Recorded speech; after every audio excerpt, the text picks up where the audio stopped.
Hey folks, welcome back to the Mind to Matter YouTube channel.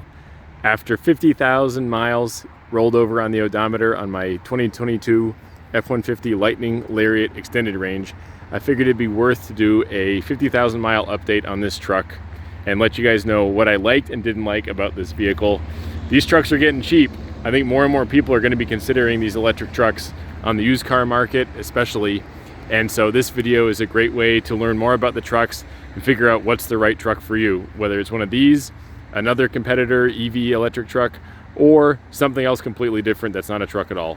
So let's get into it on my pros and cons list for the 2022 Ford Lightning EV. I'm here at Raceway Woods in Carpentersville, Illinois. This is the former home of the Meadowdale Raceway. You can see that right on this old silo here. We'll talk more about the racetrack later, but first I want to talk about what I liked most about the F-150 Lightning.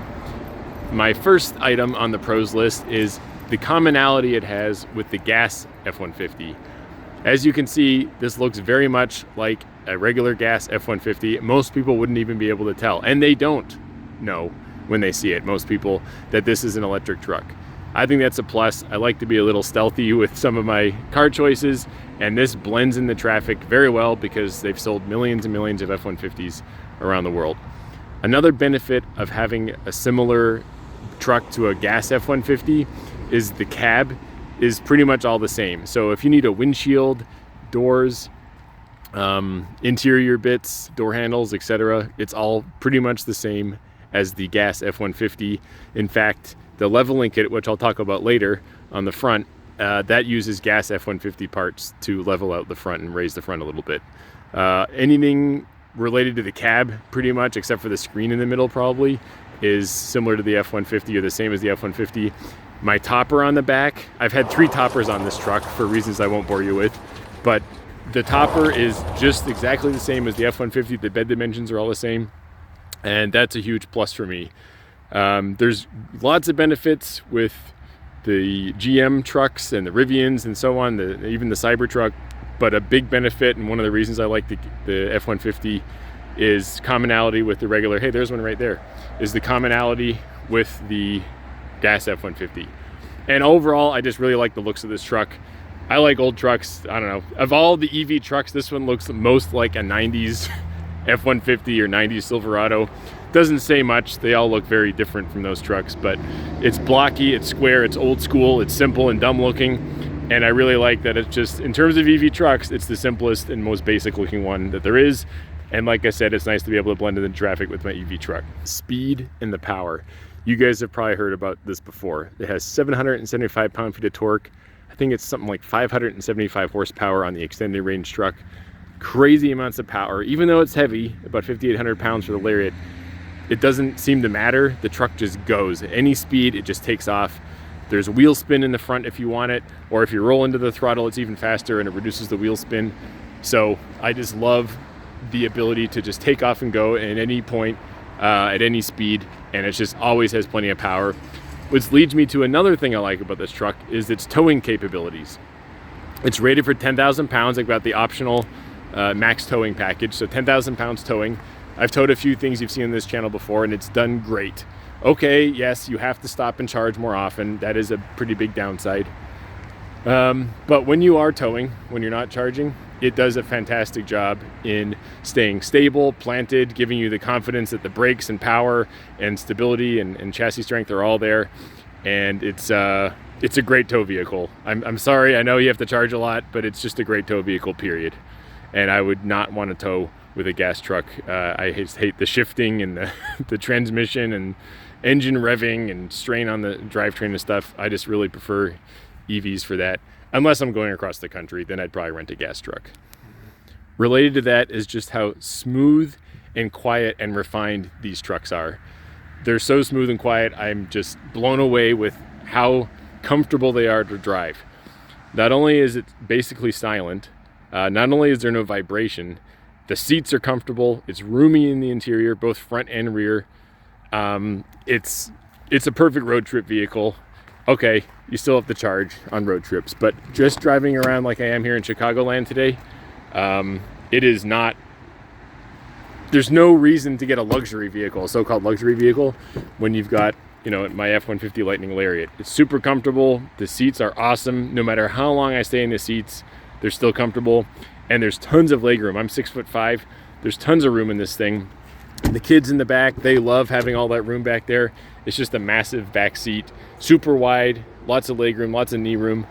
And the comfort of this truck and the refinement and the quietness is just great. Also, similar to other EVs, I'm just someone who is just kind of philosophically opposed to the wastefulness of a gas vehicle. I'm not talking about the cost or carbon emissions or, you know, Al Gore stuff. What I'm really talking about is, from an engineering perspective, the amount of fuel you put into a gas vehicle, only like 35% of it actually goes into moving the vehicle. The rest is wasted as heat and noise. EVs are kind of the opposite. EVs, you get 90% of your energy put into the truck comes out as propulsion. It's amazing to think about how, just consider any machine. It's amazing to think about how wasteful gas cars are when you consider that 35% of the energy you put in is used for propulsion and the other 65% is used for waste. That just bothers me as a daily driver. Now, I still love old gas Mustangs. I still love old gas trucks and gas race cars and dragsters and stuff. But if you're just talking about it from a purely engineering design capability or standard, the wastefulness of gas is crazy. And that's another reason I love my F-150 Lightning. Just like any EV, honestly. It's actually pretty wasteful for EVs compared to, say, a Tesla or a Hyundai or something, but it's still way more efficient energy-wise than a gas truck or car. This truck has also been extremely reliable. It's new. It was under warranty for most of its life. It's still under the EV component warranty, so it should be reliable, right? It's not old. It hasn't had time to wear out or get tired, but I will say, even knowing how new it is, it's been reliable. The tech issues have been nil. It's been a great truck, so that's another thing I like about it. Another word about road trips is this button right here on the steering wheel. What I call autopilot, the lane keep assist or active lane keep assist. This was a big reason I got the Lariat and paid more for the Lariat. You push this button, the lane keep comes on, you can set the adaptive cruise control for a certain speed, and the car almost drives itself. You have to keep your hands kind of on the wheel every 20 seconds or 30 seconds or so. You have to jiggle the wheel or just let the car know that you're still there. But if you're trying to rummage around in the back seat while you're driving for something, or you're trying to do something on your phone or grab something from the center console, you hit on the autopilot and it perfectly drives the truck for you for short periods of time without any attention. And even for longer periods of time, it's a big fatigue reliever. When you're talking about road trips and the comfort and how easy this truck rides down the road, that's a big factor as well. Another example of the capability is its all-wheel drive system. I come from a 4Runner which had part-time four-wheel drive. Fun to do donuts using rear-wheel drive when you have just rear-wheel drive engaged. Not so fun as driving across a frozen bridge in the winter and having the rear drive cause the car to kick out sideways unexpectedly. This has full-time four-wheel drive, much like the Subaru ads that you've seen for decades. It's very planted, very capable, and very confidence-inspiring, even in slippery, wet, snowy, icy conditions. So a big plus there. Another thing I'll say is unusual for an EV, it still has the spare tire. The spare tire down here, never had to use it, hopefully never will, but it's the same kind of spare tire setup as the gas F-150 and somewhat rare for an EV. So if I'm on back roads or out in the country or on a long road trip, it's nice to know that the spare tire is there and I can just swap it over and get the regular tire fixed later. So it won't slow you down like having no spare tire could if you get a flat. Another thing that's somewhat rare for EVs is 240 volt outlet capability. I have the Pro Power on Board option. So not only do you have 110 volt outlets everywhere, like this one does, 110 here, it also has, the bed liner kind of covers things up, it also has 240 volt outlets capability here, which is right under this cover. So that's handy if you're like a welder and you want to have some mobile welding capability. If there's another broken EV on the side of the road, or dead EV I should say, you can charge that somewhat slowly as level 2 charging and get them back on the road. In fact, I've used the 240 volt outlet for my wife's Tesla back when she had that. We had one 240 volt outlet where we were at. I was charging my truck on the 240 volt outlet, and I charged her car from my outlet in kind of a sequence. so that I could go to bed and I know that both cars would have been charged in the morning without me having to get up in the middle of the night and swap the chargers around to the wall outlet. So that was a pretty cool feature as well. Although I don't use it that often, there's a couple examples where it's nice to have. Related to the outlets, there's even more outlets. First of all, there's outlets back here. I use this outlet sometimes, and I use the front 110 volt outlet right there to say charge my laptop if I'm on a road trip or doing work from my car or something like that. What I like to do, you guys have probably seen this before, but I'll show you anyway. If you fold the shifter down, you can open this up. This is a good table for a laptop. It's flat if I didn't have my sunglasses in the way. Put my laptop on there, plug it in right there, and all of a sudden I've got a mobile office with basically free HVAC, especially if I'm plugged in somewhere, even just 110 volt outlets. I get free HVAC and I can stay there indefinitely while it's slowly charging, but mostly just maintaining its battery, even with the HVAC on in the summer or winter. The power Frunk, huge benefit to this truck. It is enormous, tons of room. I use it all the time. There's even more outlets up here. Look at all those outlets. It has a drain in it, and you can put all sorts of stuff in here. This pops off, of course. You can make it bigger by putting this, back in your garage and leaving it at home. You can put it flat on the bottom, so you have a compartment down here and a nice flat surface on top here. Super useful. Ford did an amazing job engineering this power Frunk, so credit to them for that as well. I do wish it was manual, though. We'll talk about that later. I do wish it was manual. The app and the remote start work pretty well. I all the time heat this thing up in the mornings before I start my winter days journey. It's really nice to have the seats warmed up. Oh, the heated steering wheel is nice too. So heated seats, heated steering wheel, and the cabin all heated up via the app. The app's pretty reliable, pretty snappy. It's not fast, but it works okay. And having that capability to preheat the car or pre-cool it if you want is huge as well. Or to get the car preconditioned before you leave for a long road trip, for example, you can do that on the app as well, which is nice. Speaking of the rear end here, it also has a locker. That's another rare feature for any EV or any car in general. It has a factory rear mechanical locker. I'm not talking about the ABS, kind of virtual locker. It has a real mechanical locker in the back, which is very rare for an EV, even an EV truck. So I have used it once or twice, that's it. But when I needed it, I'm really glad I had it. When I was talking about the laptop and using the outlets and stuff, that reminds me of another big advantage of this truck is camping in this truck. I have a sleeping setup where I set up a bed inside, and I can have overnight HVAC, bug-free, noise-free in the insulated interior, air conditioning or heat year-round, whether I'm plugged in or not, and that is pretty nice. You don't have to have the engine running in the winter like you would have in a gas car to keep the cabin warm. So that's a pretty big plus as well for camping or just long-term, naps or staying parked somewhere. Your cabin is heat controlled and cooled and uses very little energy to do so. The fuel cost is another big pro for this. I charge at home mostly. Just this morning I was charging for free at work. You can do that as well. And even if you're charging at home and not for free, like at a hotel or at work, it's 17 cents per kilowatt hour where I live. So that equates to maybe like $1,000 a year in fuel costs, which is crazy cheap. As opposed to say, like my 4Runner, which got 15 miles to the gallon, let's say, city and highway driving mix, that's about $3,000 a year. So I save roughly $2,000 a year on fuel. Doesn't offset the price of the truck or even the depreciation of the truck, but if I'm going to buy this truck anyway, which I was, it's nice to know that you still get pretty cheap fuel costs. And I'm a big fan of being able to charge at home for cheap or even free at work and hotels and other places like that. It's worth mentioning, of course, like on road trips, I'm going to pay a lot more than 17 cents per kilowatt hour, probably 40 to 50 cents, maybe even 55 cents per kilowatt hour on road trips. That costs more than gas. Seriously, I've mathed it out. It's more expensive to road trip this truck than it is to road trip a gas truck. Not by much, but let's say, 5 or 10% more to take this on a road trip than gas. But most of my driving is around town. I don't drive on the highway every day, so that's not as huge a deal as you might think.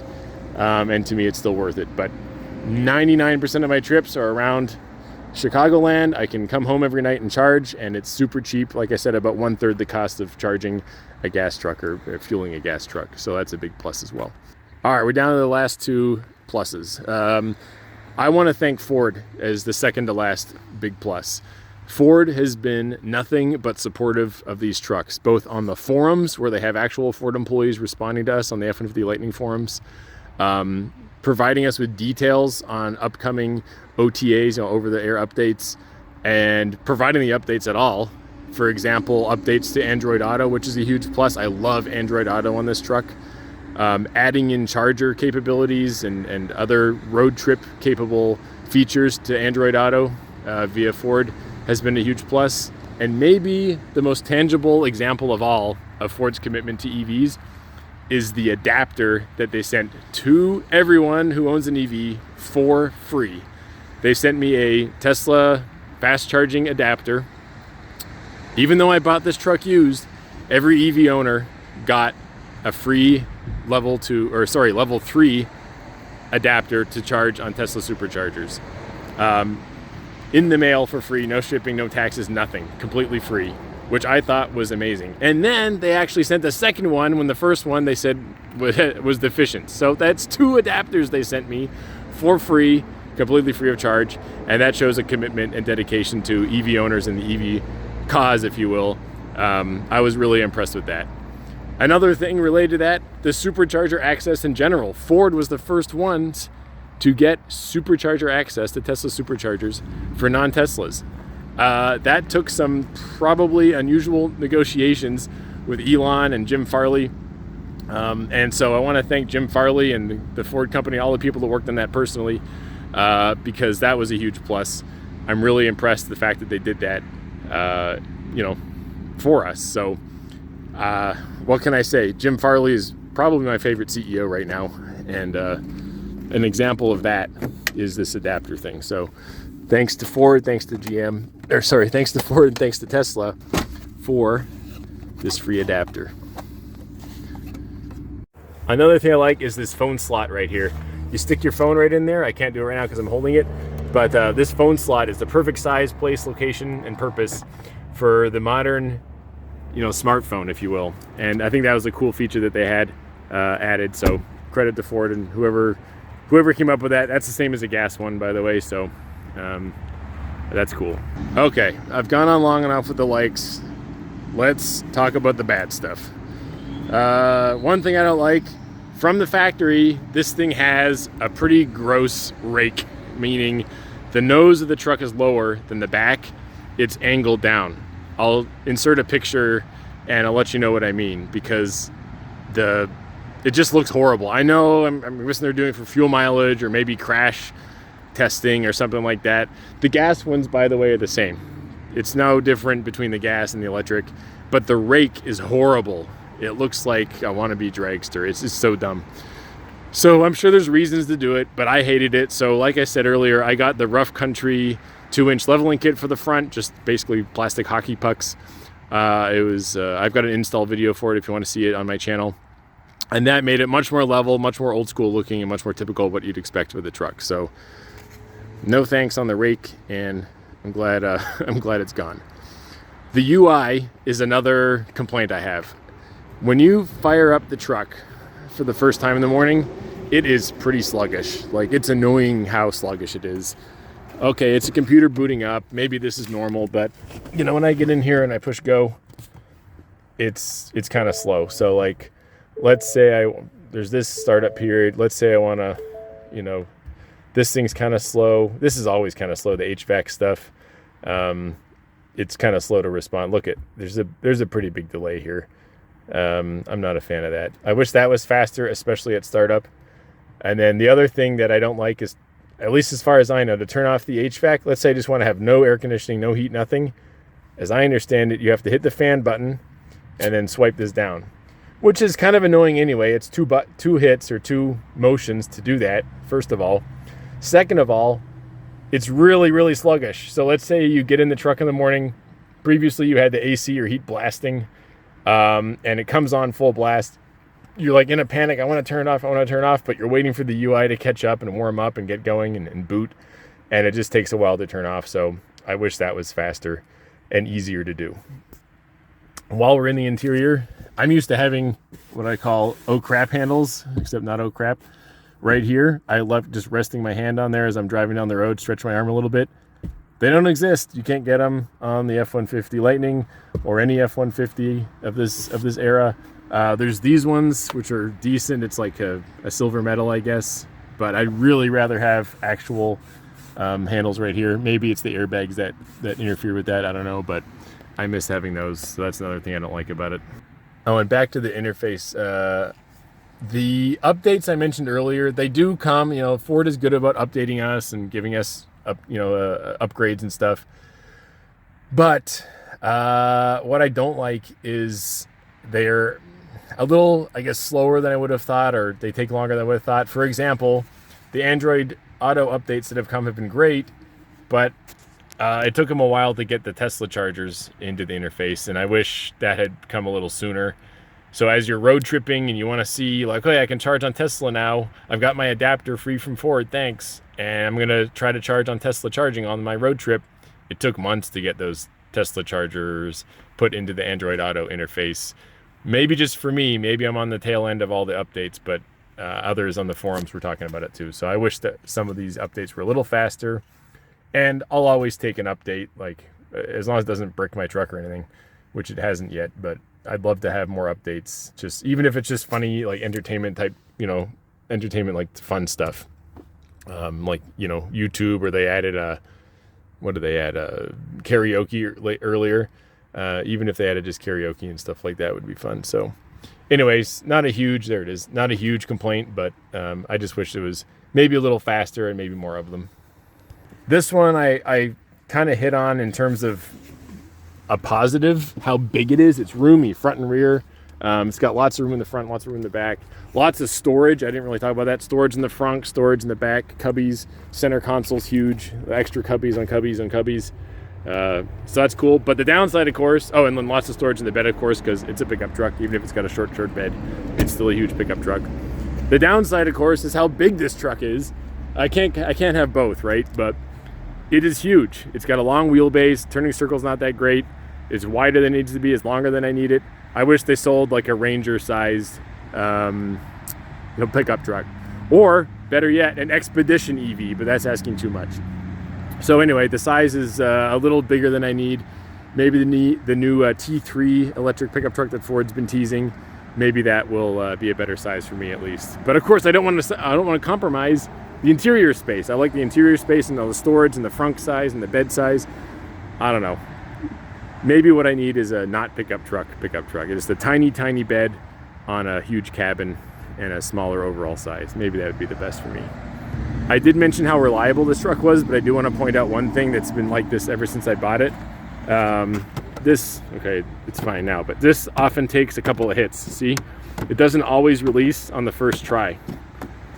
And occasionally it doesn't latch on the first try. Right now it's actually being pretty good, but sometimes it takes 1 or 2 hits to open it. So that's kind of annoying. Not a huge deal, but that's kind of annoying. And then I also mentioned the power Frunk. It's cool that it's power if your hands are full, but I really wish it was manual. I really don't need a power motor that's going to break one day. I'd rather just have, you hit a button, it pops up and releases it, and I lift it up manually, kind of like our Kia EV9 is manual. Just have some gas shocks on there. I'll lift it up with my hand and put it back down with my hand. I don't mind doing a little bit extra work if it means it's simpler, more reliable, cheaper, lighter. But anyway, I know a lot of people like that it's power operated. It's kind of cool, but I'd be fine with manual. While we're at the front of the vehicle, I'll mention another thing. The front suspension is pretty floaty. The shocks are pretty weak. It's kind of like a 70s Lincoln. It boats across expansion joints and lumps on the highway and stuff. It is way softer than I like. There might be a good reason for that. Maybe if they made it stiff, it was too jarring. Maybe the weight of the truck just makes it that way, and that was the compromise to make it floaty instead of, having a huge impact with the weight of the truck on the suspension and stuff. Maybe that's just the ride some people like more than me, but it is floaty. So whenever these front shocks wear out, I'm going to put on like Bilstein 5100s or something like that to make it a little stiffer. Hopefully I don't regret it. Hopefully at that point I don't realize why Ford made it floaty and then I actually make it worse by doing that. But that's something that's always bugged me, is how floaty and soft the front is. The back's fine, but the back's supposed to carry payload and tow stuff, so no wonder the back is stiffer, but the front is too soft for me and stuff. Maybe that's just the ride some people like more than me, but it is floaty. So whenever these front shocks wear out, I'm going to put on like Bilstein 5100s or something like that to make it a little stiffer. Hopefully I don't regret it. Hopefully at that point I don't realize why Ford made it floaty and then I actually make it worse by doing that.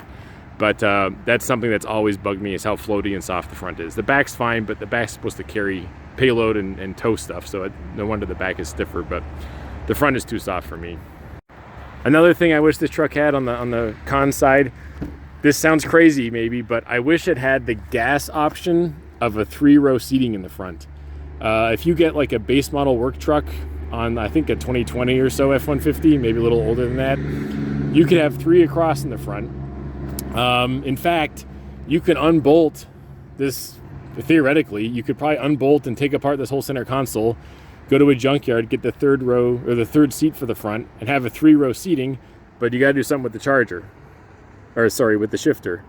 With the shifter, I've thought about getting the dial shifter. Some people get these dial shifters you can get off the Ford Escape, and you can even convert this F-150 into a dial shifting thing, and this becomes kind of a home for the round rotary shifter.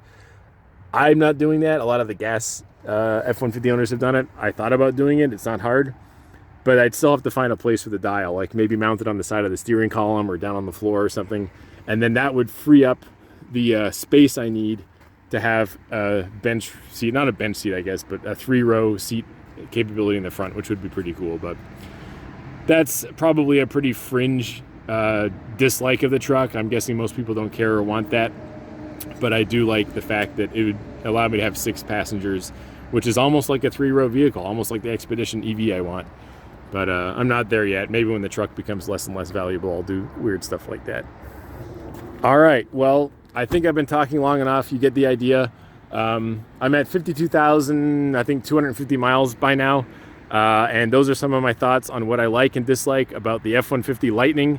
I plan on owning this truck a long time. I'm actually a GM fan, and I've been really tempted by the GM trucks.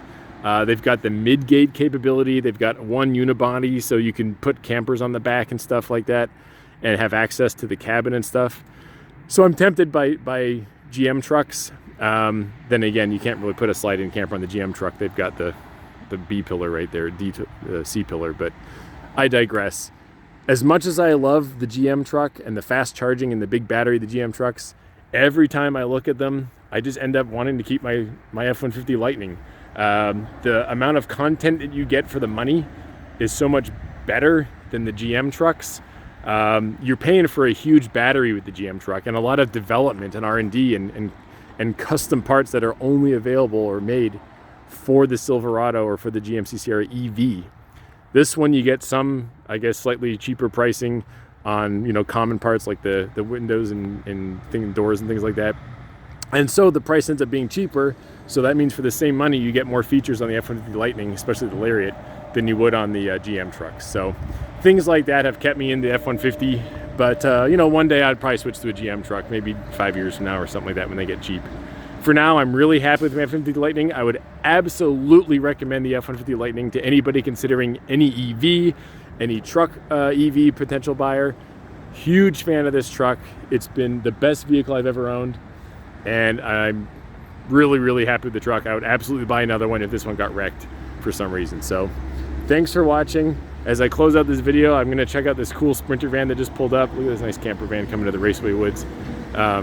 So check out my channel if you wanna see any of the lift kit or leveling kit install videos. If you wanna see more about the road trips I've had with this truck, the towing adventures I've had with this truck, lots to watch on the channel, and I appreciate you watching. Thanks for watching the Might Have Matter YouTube channel. Stay tuned for a little bonus feature on the Meadowdale Raceway Park and the history that is at this really cool site here.